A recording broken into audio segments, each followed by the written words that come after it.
Hello दोस्तों, पवन teaching centre में आपका स्वागत है। पेन पेपर हाथ में है, 10वां के ज्योग्राफी के बुक साथ में है। बने रहे पवन टीचिंग सेंटर के साथ, पढ़ते रहे, आगे बढ़ते रहे। आज हम लोग करने जा रहे हैं, इसके अगला पार्ट करने जा रहे हैं पर्यटन उद्योग। किसके बारे में पढ़ेंगे? आज पर्यटन उद्योग के बारे में समझेंगे। तो समझते हैं पर्यटन उद्योग क्या है, जिसके बारे में हम लोग चर्चा करते हैं। कह बिहार में पर्यटन प्रमुख उद्योग के रूप में उभरने की क्षमता है।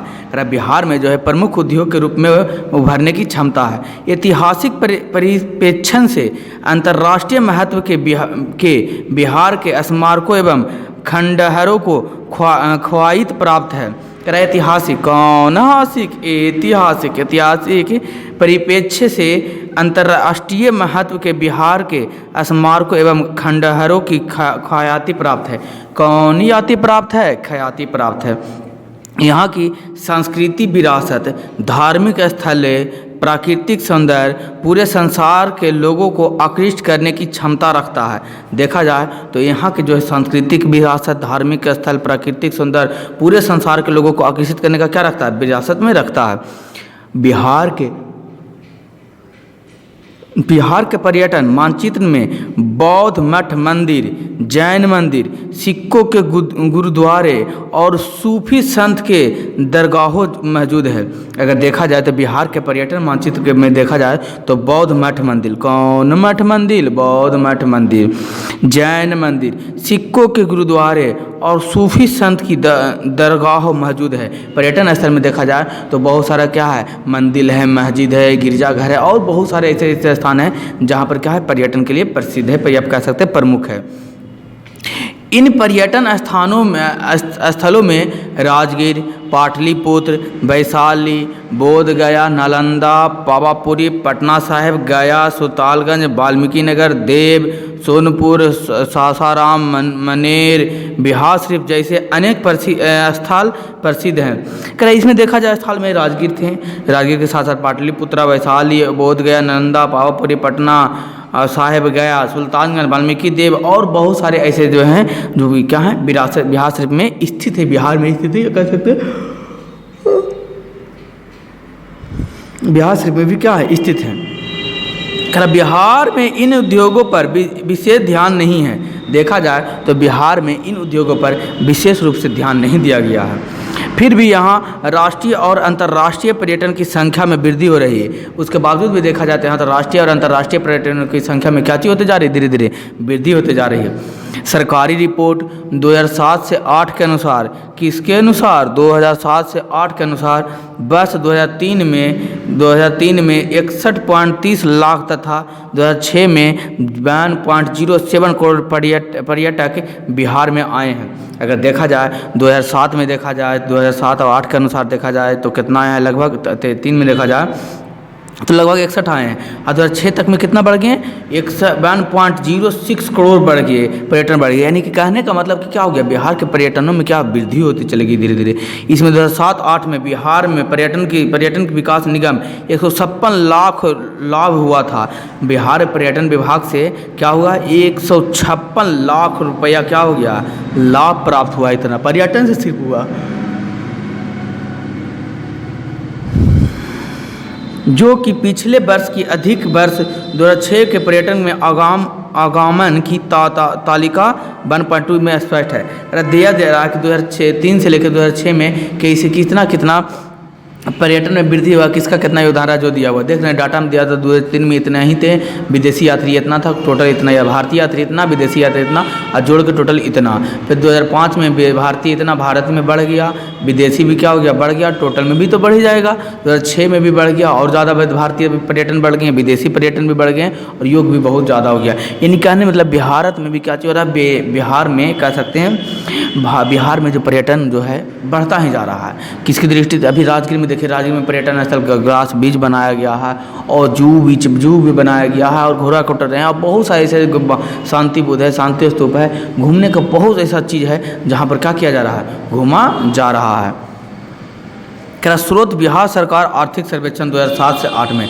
अगर देखा जाए स्रोत 2007 से 8 में देखा जाए उसके अनुसार अन्य प्रमुख उद्योग है, बहुत सारे उद्योग है। जैसे ऊपरी बर्नी उद्योग के अतिरिक्त कुछ अन्य उद्योग का भी यहाँ विकास हुआ है।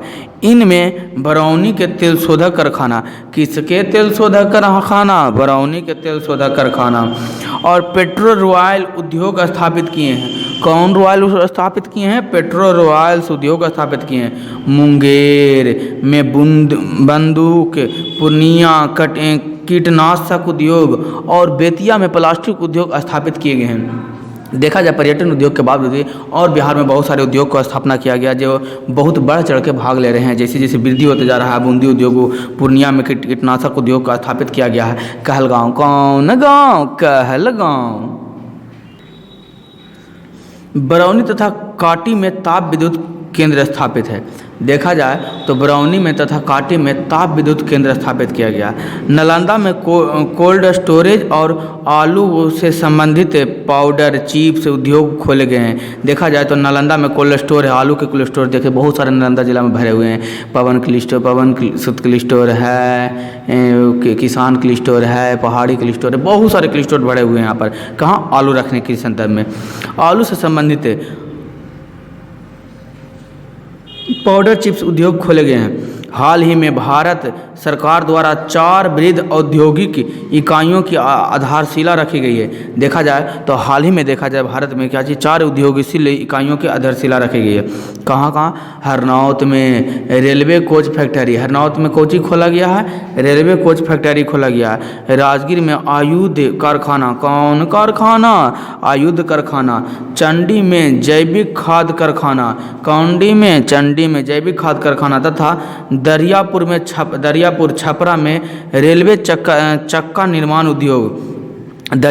छपरा के दरियापुर में देखा जाए तो रेलवे का क्या चीज़ चक्का का निर्माण के लिए उद्योग। ये सारे क्या उद्योग है जिससे लोगों को रोजगार भी प्राप्त होते हैं और रोजगार के साथ साथ उनके आर्थिक स्थिति में भी सुधार आती है। इसके अतिरिक्त बाढ़ और नबीनगर में ताप विद्युत उद्योग निर्माणाधीन है। अगर इसके आधारित पर देखा जाए, इसके अलावा देखा जाए तो कहाँ? नबीनगर में। तो यदि बाढ़ में देखा जाए तो बाढ़ के में और नबीनगर में विद्युत उद्योग का निर्माण है, जहाँ पर यहाँ से बहुत सारे लोगों को क्या मिल पाया है? रोजगार मिल पाया है। कौन वाली डिबिया? हरी वाली डिबिया। क्या आप जानते हैं? Do you know? जमालपुर में 1875 ईस्वी में एक बड़ा रेलवे वर्कशॉप स्थापित किया गया। देखा जाए जमालपुर में 1875 ईस्वी में एक बहुत बड़ा रेलवे वर्कशॉप स्थापित किया गया जिसमें कभी 10,000 मजदूरों को रोजगार मिला था और यह एशिया का सबसे पहला वर्कशॉप था। यहाँ देखा जाए तो लगभग 10,000 रोजगार मिला था और एशिया का सबसे बड़ा क्या चीज़ था? वर्कशॉप खोला गया था। सोचते हैं तो क्वेश्चन पूछ देगा, ध्यान देने एक बात, एशिया का सबसे बड़ा वर्कशॉप कहाँ है? जमालपुर में है। क्या है? कौन सा वर्कशॉप है? रेलवे वर्कशॉप है। केंद्र सरकार के सार्वजनिक प्रबंधन के भारी उद्योग के उपक्रम में Bharat wagon and engineering company limited Mokama में स्थापित किया गया। देखा जाए तो भारत में क्या चाहिए? सार्वजनिक प्रबंधन के भारी उद्योगों को प्रक्रम में के अनुसार देखा जाए तो यहाँ भारत इंजीनियरिंग वर्कशॉप लिमिटेड बहुत सारे खोले गए हैं। यह रेलवे बैगेज और इंजीनियरिंग के सामान तैयार किए जाते हैं। यानी रेलवे के जितना भी सामान होते हैं जो वहाँ पर उपयोग में होंगे, जिसको रिपेयरिंग करने में उस सामान का प्रयोग किया जाएगा, उस सामान का तैयार किया जाता है। मुंगेर जिले के जमालपुर में डीजल इंजन का काज होता है। देखा जाए मुंगेर जिले के जमालपुर में डीजल इंजन का क्या होता है? काज होता है। यह एक बड़ा रेलवे वर्कशॉप है। कौन वर्कशॉप है? रेलवे वर्कशॉप है। कहाँ का? यहाँ का रेलवे वर्कशॉप है, बहुत बड़ा रेलवे वर्कशॉप है। बिहार में इन दिनों सूचना प्रौद्योगिकी का भी विकास हो रहा है। देखा जाए तो बिहार में इन दिनों किसका प्रौद्योगिकी का भी विकास हो रहा है। तो देखते हैं किसका रहा? सूचना कहने का मतलब क्या हो गया? सूचना दिया जाता है। यानी कि जैसे हम आपको सूचना के माध्यम से पढ़ा रहे हैं, टेलीकॉम के माध्यम से पढ़ रहे हैं हम लोग, आप लोग इंटरनेट के माध्यम से पढ़ रहे हैं, यूट्यूब के माध्यम से पढ़ रहे हैं, तो एक तरह का सूचना हमको प्राप्त हो रहा है, पढ़ाई का सूचना, किसी भी चीज़ का सूचना प्राप्त हो। पटना सिलिकॉन पार्क का विकास किया गया। सूचना प्रौद्योगिकी के कारण ही सिलिकॉन पार्क विकास किया गया। कहाँ? पटना में। कंप्यूटर हार्डवेयर के क्षेत्र में भी कई संस्थाएं काम कर रही है। देखा जाए तो कंप्यूटर हार्डवेयर के क्षेत्र में बहुत सारे संस्थाएं क्या है कार्यरत पर यानी कह सकते हैं काज कर रही है। बिहार का औद्योगिक पिछड़ेपन, कौन पिछड़ेपन? औद्योगिक पिछड़ेपन का प्रमुख कारण निम्नांकित समस्या हैं। कौन समस्याएं हैं? निम्नांकित समस्याएं हैं। पहला हम करा कच्चे माल की कमी। कौन माल की कमी? कच्चे माल की कमी सबसे बड़ी समस्या है। सबसे बड़ी समस्या कौन सी है? कच्चे माल की कमी सबसे बड़ी समस्या है। यहाँ न सिर्फ खनिज का अभाव है वरन गन्ना और जूट के अंतर्गत कृषि क्षेत्र में कमी आने से इसके कच्चे माल की भी कमी है।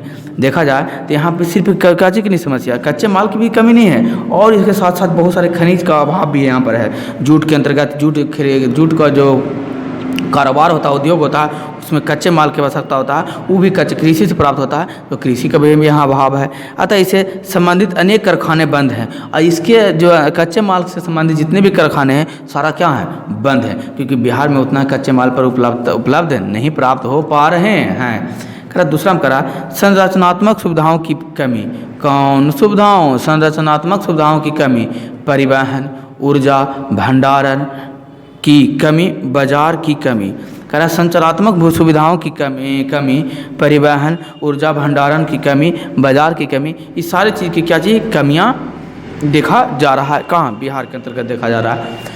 तीसरा पॉइंट में आधुनिकीकरण हेतु पूंजी और तकनीक की कमी कृषि आधारित उद्योग तथा जमालपुर कारखाने के पतन का प्रमुख कारण है। देखा जाए जो भी उद्योग है जो पूंजी और तकनीकी कृषि तकनीक कम विकसित होने के कारण, ये कह सकते हैं पूंजी का कम विकसित होने के कारण, पूंजी कम होने के कारण यहाँ पर बहुत सारे कारखाने क्या हो गए हैं? पतन हो जाना, यानी कहने का मतलब बंद हो गए हैं। ये कारखाने बंद हो जाने के कारण ही क्या कह सकते हैं यहाँ पर लोगों की रोजगार भी समाप्त हो गया है। सीमेंट उद्योग और बरौनी की अनेक इकाइयों के बंद होने का कारण हुआ है। यहाँ पर देखा जाए सीमेंट उद्योग के बरौनी में अनेक प्रकार के क्या हो गए हैं? बंद हो गए। सीमेंट उद्योग बंद होने के कारण यहाँ पर के लोगों की बेरोजगार की संख्या क्या होता चला गया? बढ़ते चला गया। चौथा पॉइंट में कह रहा विदेशी निवेश की कमी प्रस्ताव MOU पर समझौता हुआ। देखा जाए विदेशी नीति जो आया उसके साथ MOU पर समझौता हुआ, यानी कि कमी प्रस्ताव पर, इसी को कहते विदेशी की कमी प्रस्ताव पर MOU का सिग्नेचर समझौता हुआ, किंतु वास्तविक निवेश नहीं था। बोल सर ये MOU क्या होता है? जो हमको समझाया हमको नहीं समझ में आया। लीजिए हम आपको समझाने का प्रयास करते हैं। मान लीजिए दो देश हैं, एक देश इधर है, एक देश इधर है और एक देश इधर है। इसको मान लेते हैं इंडिया, ये हो जाता है श्रीलंका। ये दोनों में बिजनेस, कोई भी किसी प्रकार के बिजनेस के लिए समझौता बना कि हम आपके यहाँ इंडिया वाला बोला कि श्रीलंका के यहाँ बिजनेस करेंगे और श्रीलंका वाला बोला कि हम आपके यहाँ बिजनेस करेंगे। अब ये दोनों जब बिजनेस करेगा, एक दोनों के साथ बिजनेस करेंगे, तो बिजनेस में बताया जाएगा कि हम बिजनेस तो करेंगे लेकिन इसके लिए MOU समझौता करना पड़ेगा कि क्या क्या चीज़ का बिजनेस करेंगे। ये नहीं कि अफीम का, गांजा का, दारू का बिजनेस कर रहे हैं, क्या क्या चीज़ का बिजनेस करेंगे और उसमें कितना टैक्स होगा, कितना टैक्स आप कम लीजिएगा, हम कितना टैक्स लेंगे, या टैक्स फ्री होगा, और इस कहाँ से किस माध्यम से बिजनेस किया जाएगा, कितना इस पर टैक्स लगेगा नहीं लगेगा, और क्या क्या चीज़ की आवश्यकताओं आपके देश से उस देश का बिजनेस किया जाएगा। श्रीलंका से क्या क्या देश भारत में आ सकता है, क्या क्या चीज़ भारत से क्या क्या चीज़ जा सकता है श्रीलंका में। इसी चीज़ के बीच समझौता में दोनों को तालमेल करके कॉपी पर सिग्नेचर किया जाता है कि हम लोग इस तरीक़े से कर सकते हैं। उसी को क्या कहा जाता है? MOU कहा जाता है।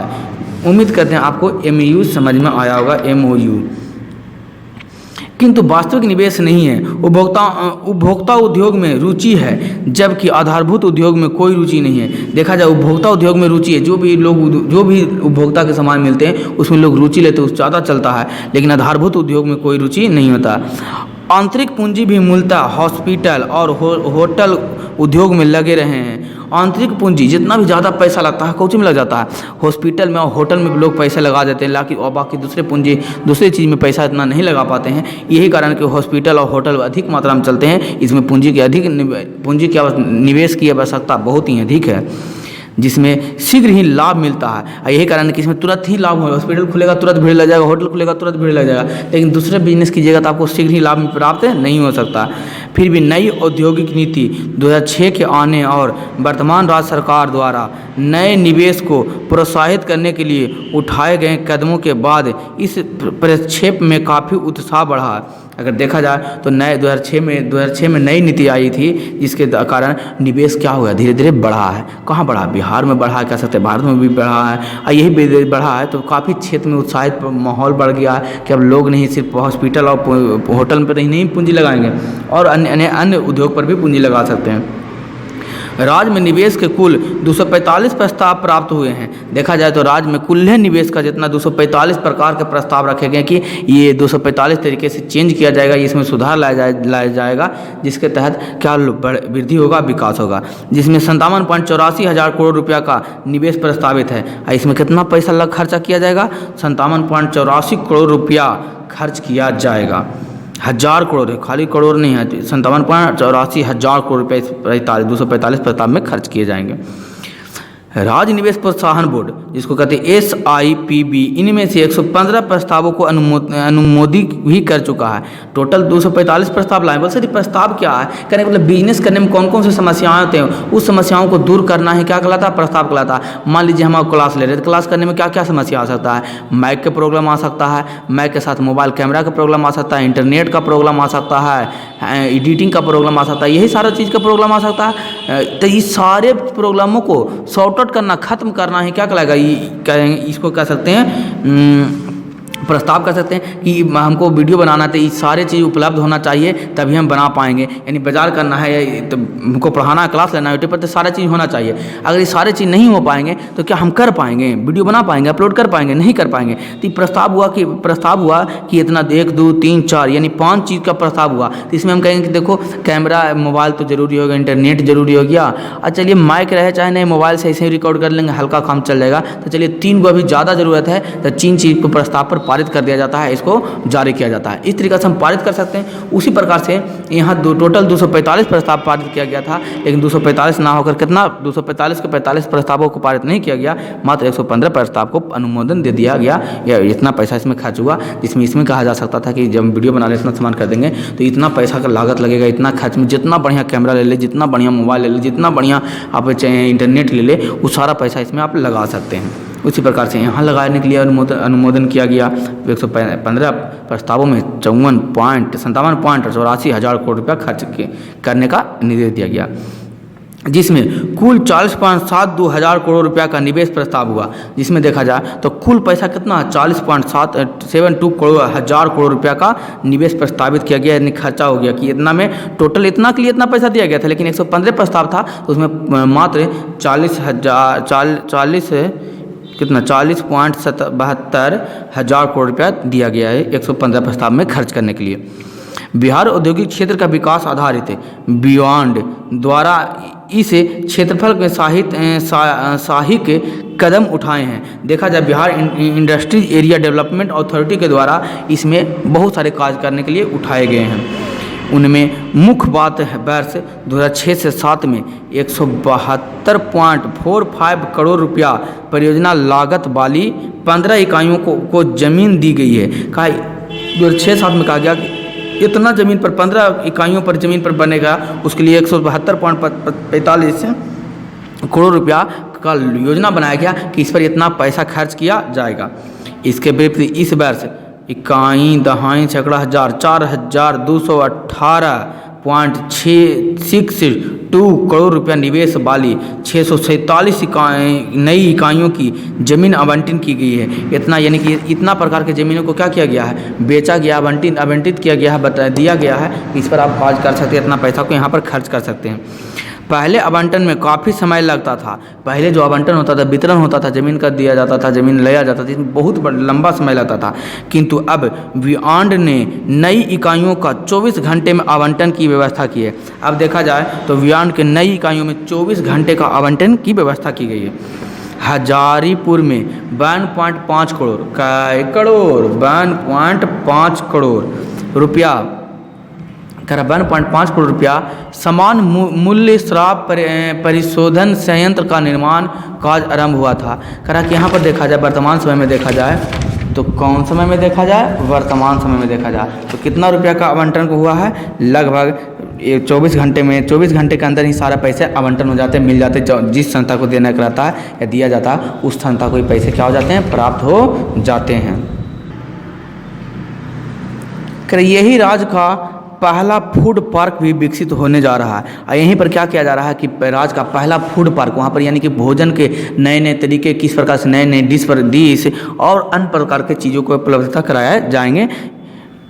भागलपुर एवं बेगूसराय में हथकरघा पार्क का निर्माण। कहा कुछ ध्यान देने योग्य बात, कौन पार्क, हथकरघा पार्क कहाँ होगा, भागलपुर के बेगूसराय में स्थापित किया जाएगा। पटना में हवाई अड्डे में कार्गो कम्प्लेक्स की स्थापना की गई। पटना में जो हवाई अड्डे हैं वहाँ कार्गो बोल सर, कार्गो कम्प्लेक्स क्या होता है, जो वस्तु को जैसे एरोप्लेन जहाज कहते हैं जिसमें पैसेंजर जाता है उसको क्या कहते हैं, एरोप्लेन कहते हैं। एक दो व्यक्ति जाता है उसको हेलीकॉप्टर कहते हैं, और एक अपना बुक करके अकेले जाएगा उसको चार्टर्ड प्लेन कहते हैं। और जिसमें वस्तुओं ढोया जाता है हवाई जहाज के माध्यम से, एक वस्तु को एक स्थान से या एक देश से दूसरे देश ले जाता है, उसे क्या कहते हैं, कार्गो कम्प्लेक्स के कहा जाता है। तो उम्मीद करते हैं समझ में आया होगा आपको कार्गो कम्प्लेक्स क्या है।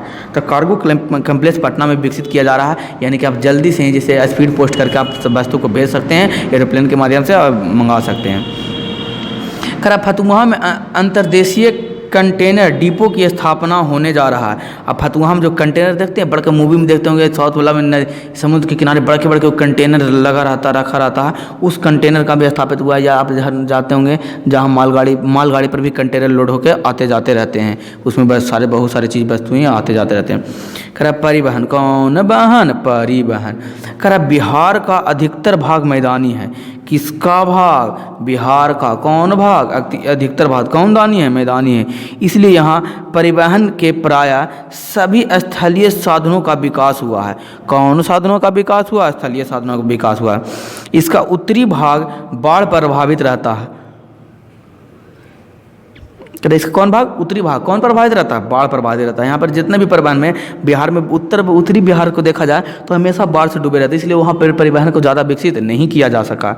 इसलिए इस क्षेत्र में समान यातायात के साधनों का विकास दक्षिण भाग की अपेक्षा कम हुई है। ये कारण देखा जाने तो यातायात का दक्षिणी भाग की अपेक्षा उत्तरी भाग में बहुत ही कम हुआ विकास यातायात के साधन में, क्योंकि वहाँ बाढ़ रहता है, रोड बनाता है, सड़क बनते हैं, बाढ़ आते हैं, दह के टूट के फूट के गिर जाते हैं। यहाँ पर मूल रूप से सड़क मार्ग, रोडवे एवं रेल मार्ग, रेलवे तथा सीमित रूप से नदी जल मार्ग कहाँ पर, यहाँ पर क्या कौन कौन सा मार्ग क्या गया है, रोड मार्ग, सड़क मार्ग खोला गया है, रेलवे मार्ग खोला गया है, सीमित रूप से नदी जल मार्ग खोला गया है। नदी के द्वारा गंगा देखते हैं, गंगा जी में बहुत सारे स्ट्रीम चलने लगे हैं, बहुत जाइएगा आप इलाहाबाद जाइएगा, बहुत स्थान पर जाइएगा तो बिहार में भी अब धीरे धीरे चलने लगे हैं। वायु मार्ग, एरोप्लेन एकदम रज्जु मार्ग का विकास किया गया। रज्जु मतलब छोटे छोटे मार्ग को क्या कहते हैं, रज्जु मार्ग कहा जाता है। इसमें सबसे पहले पढ़ेंगे हम लोग कौन मार्ग, सड़क मार्ग के बारे में पढ़ें। सड़क मार्ग आप तो जानते होंगे, इसमें ज़्यादा समझाने के भी नहीं है। बिहार में सबसे पहले सड़क मार्ग का विकास हुआ। सबसे पहले कौन मार्ग का विकास हुआ, सड़क मार्ग की तो वाजिब बात है कि सबसे पहले सड़क मार्ग का ही विकास होगा। यह बिहार के प्राचीन साधन में से हैं। बिहार में से कौन साधन है, प्राचीन साधन है। यही नहीं, यहाँ दो सम्राट अशोक एवं शेरशाह ने सड़क मार्ग का विकास में जो योगदान दिया है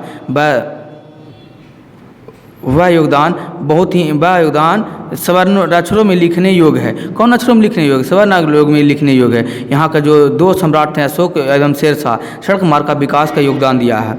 आज़ादी के बाद बिहार में सड़क का विस्तार अधिक हुआ। आज़ादी के बाद देखा जाए तो सड़क का विस्तार यहाँ बहुत अधिक हुआ। आज़ादी के समय विभिन्न प्रकार के सड़कों की कुल लंबाई 2104 किलोमीटर थी, जबकि वर्तमान समय में कुल लंबाई 81,680 किलोमीटर है। आज़ादी के पहले सड़कों की लंबाई कम था, आज़ादी के बाद बहुत ज़्यादा हो गया। कहने का मतलब आज़ादी के बाद सड़क बने हैं। वर्तमान सड़क मार्ग को